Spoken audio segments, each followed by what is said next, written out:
Welcome to today's webinar on hiring your first general manager. I'm Mary Stennis-Wilborn, Outreach and Operations Coordinator for Food Co-op Initiative. We are proud to present this series of informational webinars for startup co-op organizers and their supporters. Food Co-op Initiative is a nonprofit organization providing support and resources to people organizing new food co-ops across the United States. Our work is supported by grants from the Blooming Prairie Foundation, USDA, National Cooperative Bank, National Cooperative Grocers Association, the Cooperative Foundation, the Cooperative Fund of New England, and by donations from co-ops and their members, people like you. And thanks, we couldn't do it without you. Food Co-op Initiative is here to help you get started down the right path and find the resources you need along the way. We've already helped 70 co-ops open new stores and are working with 120 more co-ops as they organize.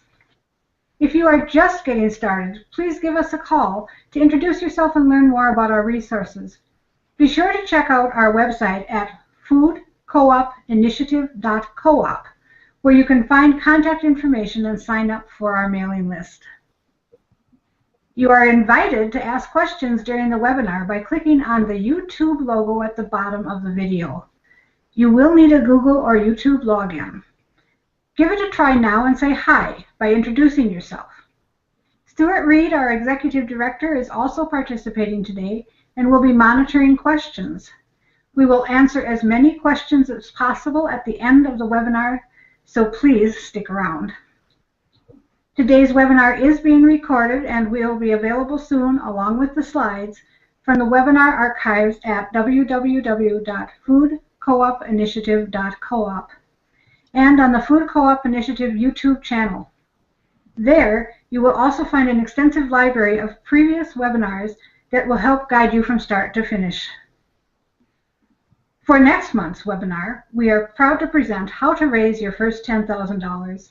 It will air on Tuesday, December 6th at 1 p.m. Central Time. Registration will be available on our website.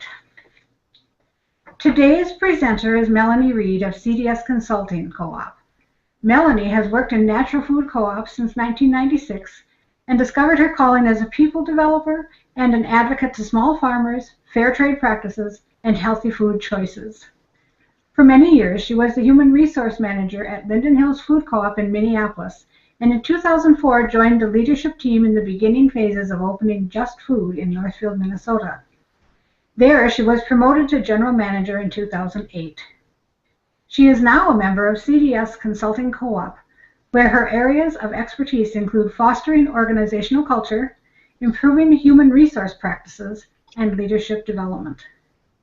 Melanie has demonstrated a strong, long-standing passion for startups and is pleased to share the benefit of her experience with co-ops in all phases of their development.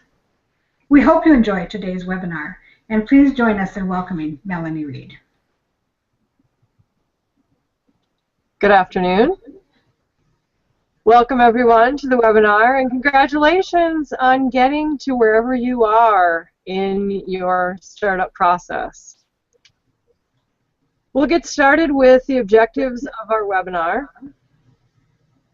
Certainly we can't cover all the details of your hiring process in our short time together, but I hope to give you an overview of the work ahead and introduce you to some tools and resources that will be helpful along the way. And of course, I will answer some of your questions as well.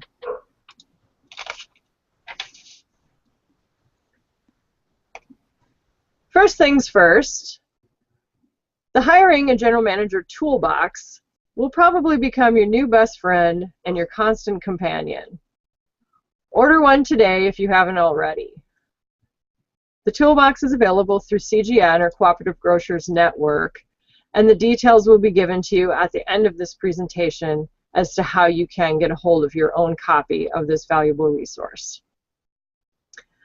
Some of the priorities that we're going to discuss during the webinar today will be to define the roles and responsibilities. And by this I mean the distinctions between the role of the full board and the role of the search committee.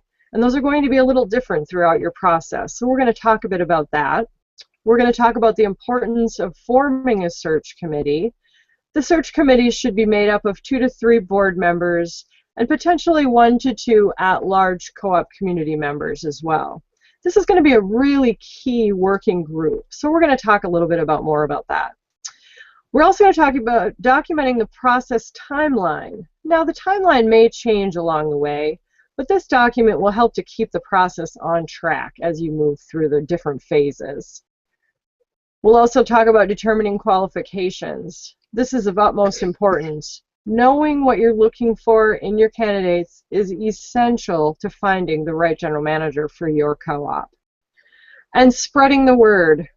To be honest with you, candidates aren't always easy to find.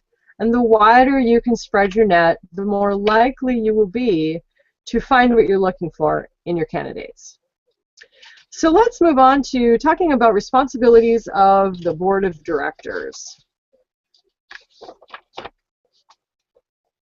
Determining qualifications, deciding the budget for the general manager's compensation, participating in interviews of the finalist candidates, and agreeing on the candidate and approving a final hiring decision, as well as giving the search committee some negotiating parameters when it comes to compensation, are all areas where the full board of directors will participate in the search process. All other aspects are going to be delegated to the search committee. The search committee, one of the search committee's roles will be to provide updates ongoing and throughout the process so that communication is maintained between the full board and the search committee at all times. So the search committee will have a variety of responsibilities, all very important. They will be responsible for creating tools, developing the interview questions, and managing the process timeline. They will recruit and screen candidates, as well as narrowing the candidate pool and offering a slate of candidates to the board from which to make that final selection. So this will include a couple of things. The first round of screening is typically done through a phone screening process. This process may be done by the committee chair of the search committee or by an outside consultant if you choose to work with an outside consultant on your process. And then there will be a second round of interviews that oftentimes end up being conducted via Skype, because usually you attract candidates from outside of your own community. So those would be a couple of the kind of the screening process that the search committee would follow. One thing to keep in mind is that it's really important to keep your search committee to a reasonable size. We all know that the larger the group you're working with, the more difficult it is to schedule meetings. And this is a group that will need to be meeting on a very regular basis. So I recommend 2 to 3 board members and maybe 1 to 2 at-large community members on this committee. I would not go for larger than that. Keep in mind that there's a lot of other work to be done, so there should be plenty of other things for the rest of the board members to be working on at the same time. One really important role on the search committee is your committee chair. The committee chair is going to drive the process and maintain the momentum throughout. They're going to be placing the ads, they're going to be receiving and acknowledging resumes as they come in, and they're going to be either conducting or ensuring that the phone screening process takes place. Additionally, they'll be scheduling interviews either via Skype or in person, and they'll be working with your finalist candidates to make arrangements for them to visit your community. So, you know, there's lots of details, and this should be a well-organized person who has really good communication skills, as well as the drive to keep things moving forward. Sometimes the process takes somewhere in the vicinity of 6 months, so this person really needs to kind of keep up the momentum throughout. Now, I mentioned that you may choose to work with an outside consultant during your process. And there are many ways in which an outside consultant can be of assistance and support during your process. Now, these areas that I've listed for you here are the areas that I have found search committees typically need the most help. So when you're talking about defining the qualifications for your general manager, a consultant can also offer advice on recruiting resources, offer support with developing a timeline and budget. I mentioned that they may be able to conduct your phone screen interviews for you, help you with coming up with appropriate interview questions for the first and final round of interviews. That can be kind of a tricky piece of your process. It can certainly offer you some valuable input on candidate selection, help you with coming up with your compensation package and contract. And really, one of the important things that an outside consultant can do for you is to help that committee chair keep the process on track and provide them with ongoing support throughout the process. So they can have a pretty tricky job, and it's nice for them just to know that there's somebody out there that they can call to get support at any time when they need it. Certainly one last benefit is that engaging with an outside consultant allows you to get an expert's perspective on your candidates, and that can be really valuable, especially when you're in a situation where maybe you have 2 or 3 really strong candidates and you're having a difficult time deciding. So it's a consideration to think about hiring someone from the outside to help with your process. Now, I talked about how important the process of determining the qualifications for your general manager is to this hiring process. So let's talk about that. I want to point out that the Hiring a GM Toolbox includes really good examples and step-by-step instructions for engaging the full board in this important work. So I highly encourage you to use what is in the toolbox in terms of determining your qualifications. You're really going to use your qualifications as your guide throughout all stages of the process. So the attention that you give this work really pay off when you're making the final hiring decision, and really truly throughout the whole process. Now, I've talked a little bit about the various stages in terms of screening your candidates and narrowing your pool. So after each of those steps, you're going to turn back to your qualifications in order to consider who you're going to move forward. So for example, when I conduct phone screens for a group, I will maybe talk to 6 or 7 candidates. Once I've had all of those conversations, I'll pull out their qualifications worksheet and actually go through and score each of the people who I talk to. By doing so, I'm able to give them good recommendations on which of those candidates they should move forward to the next phase of their process. So you'll want to do the same thing after you conduct that first round of interviews, whether they're via Skype or in person. You'll really, truly will pull back your qualifications grid and score each of those candidates.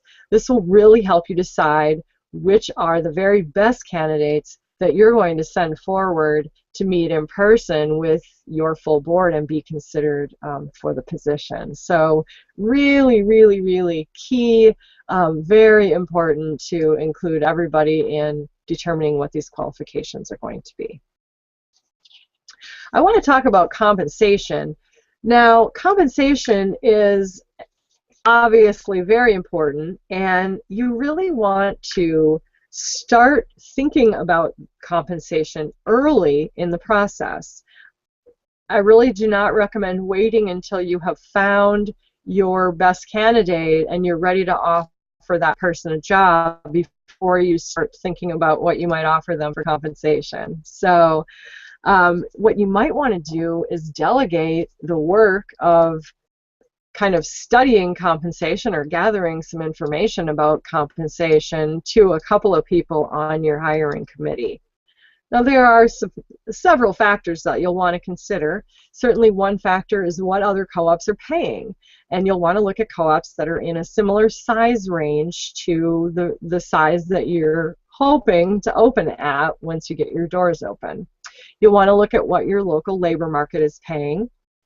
You'll want to know what your candidate pool is seeking. So as you start to review cover letters, what are your candidates asking for? What are they hoping for in terms of a compensation package? And certainly, and probably most importantly, what does your budget allow? What does it say on your pro forma in terms of what you'll be offering? So there are a few available resources that you can use to gather some of this information as you're thinking about this.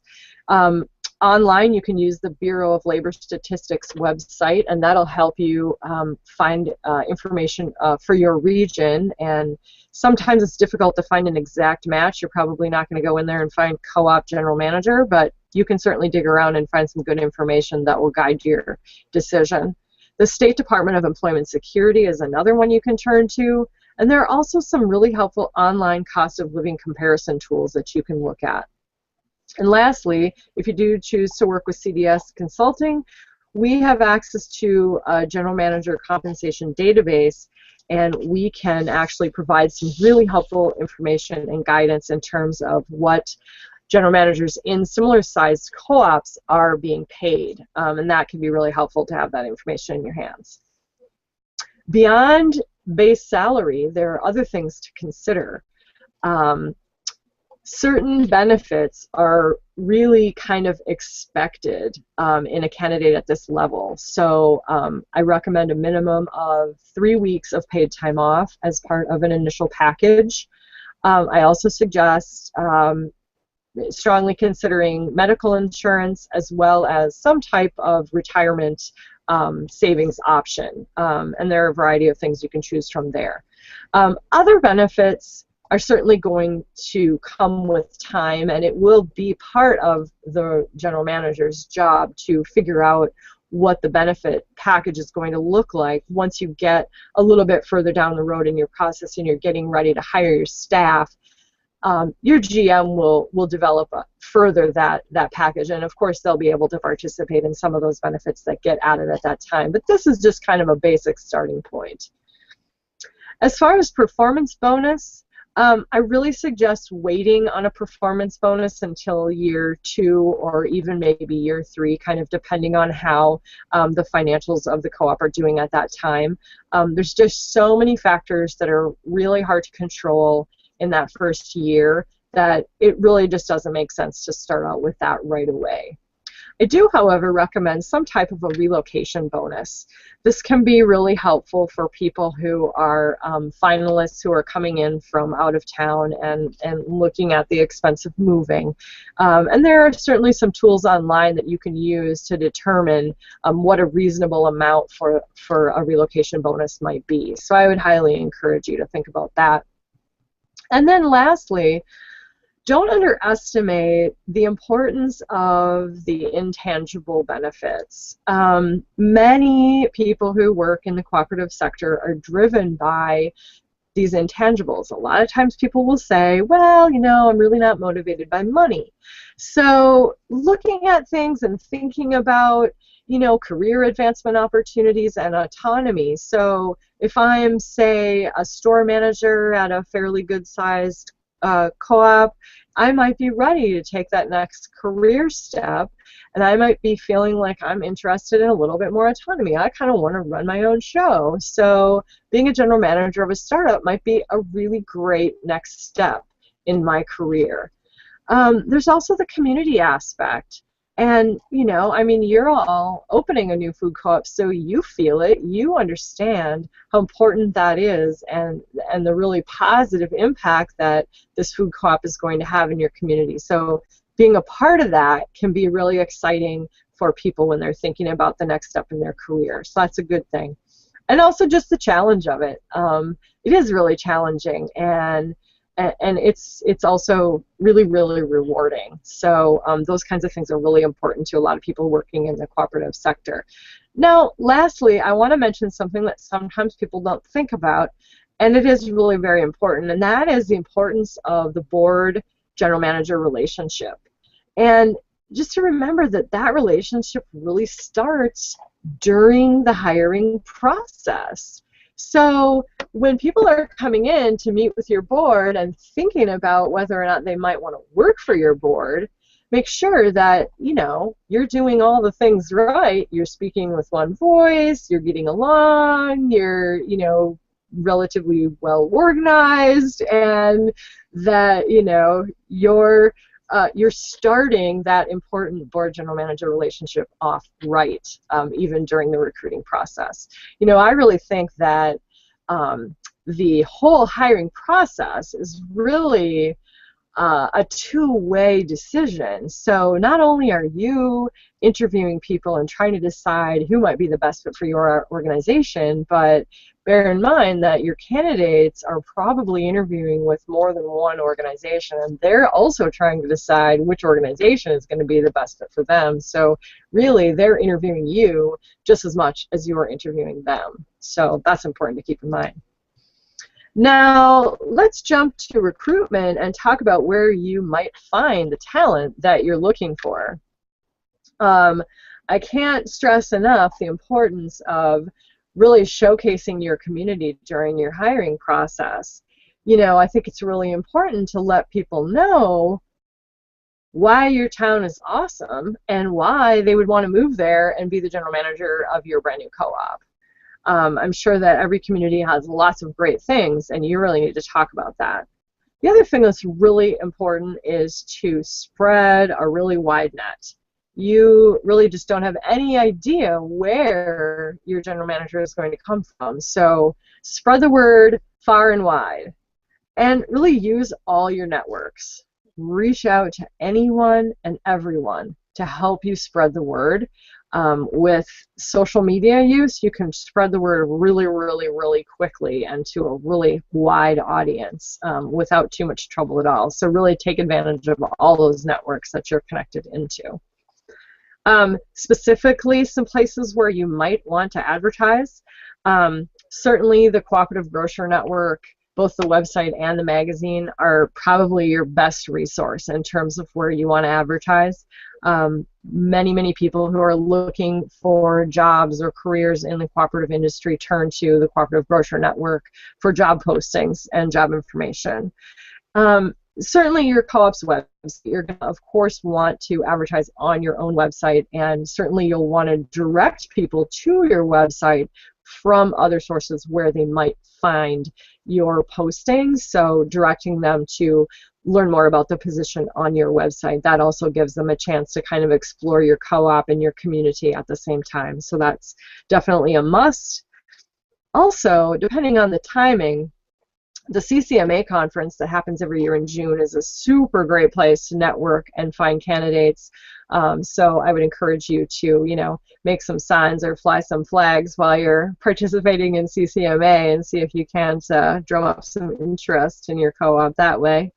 Also, there are a variety of online job boards that you might try. NCBA CLUSA has an online job board that's going to be specific to the co-op industry. And then, of course, there are job boards such as Good Food Jobs, Careers in Grocery, Indeed, and even some people even use Craigslist. Now, any of those online job boards certainly have varying results in different communities. I have noticed that in some areas, things like Craigslist work really, really well, but in other areas, you end up getting a whole lot of resumes that are not really very relevant to your position. So use your best judgment. You can also use regional publications. One of my favorites is the Edible publications. Those are throughout the country. That's a really great place, good audience. And as I mentioned, your social media networks are going to be a really great place for getting the word out. So those are just some ideas. I'm sure that you'll come up with some other ones. Again, use all the possibilities because you just never know where your general manager is going to come from. I'll leave you with a few things to keep in mind as you go through your hiring process. Hiring your first general manager is going to be one of the most important decisions that your board is going to make. This is going to be a major milestone in the process of opening your co-op. The hiring process might take 6 to 9 months, so be patient and be willing to wait until you're certain that you found the right person. Your general manager is definitely out there. It just might take a little while to find him or her and to guide them to your store.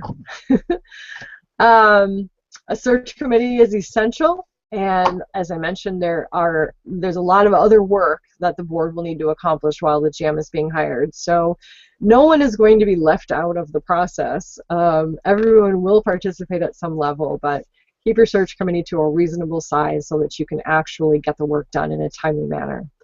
And then lastly, the board, you need to be preparing yourselves for shifting the responsibilities to your general manager once they are hired. So it's really important part of the process to be ready to hand over operations to your new GM, and for the board to be prepared to shift gears a little bit and be a really good employer for your one employee, your general manager, and then additionally be readying yourself to utilize policy governance to provide guidelines and ensure accountability for your organization.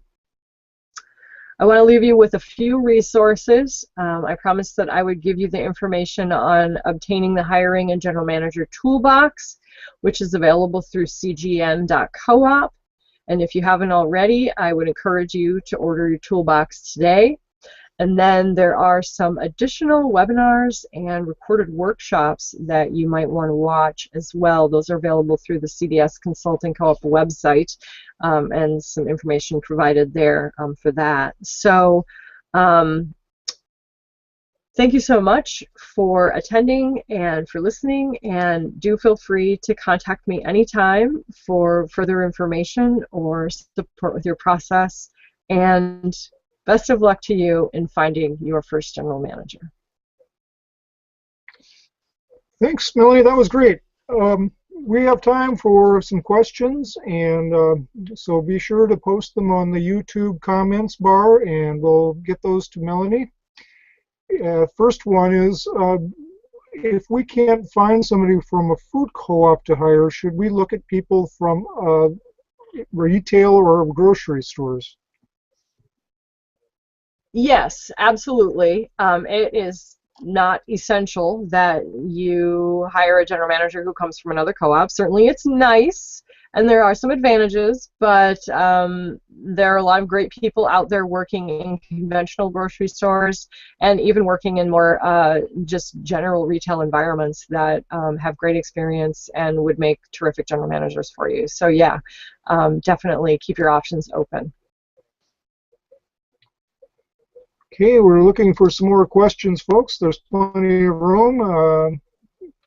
Coming in a little slow today. It's not like co-op people not to have questions.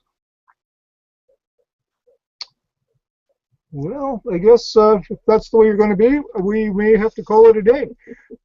As always, we will try to answer questions that we don't get to that may come in later, and post those to our website, and you will be able to see this presentation in recorded form shortly. It'll be posted as well. Mary, anything to finish us up with?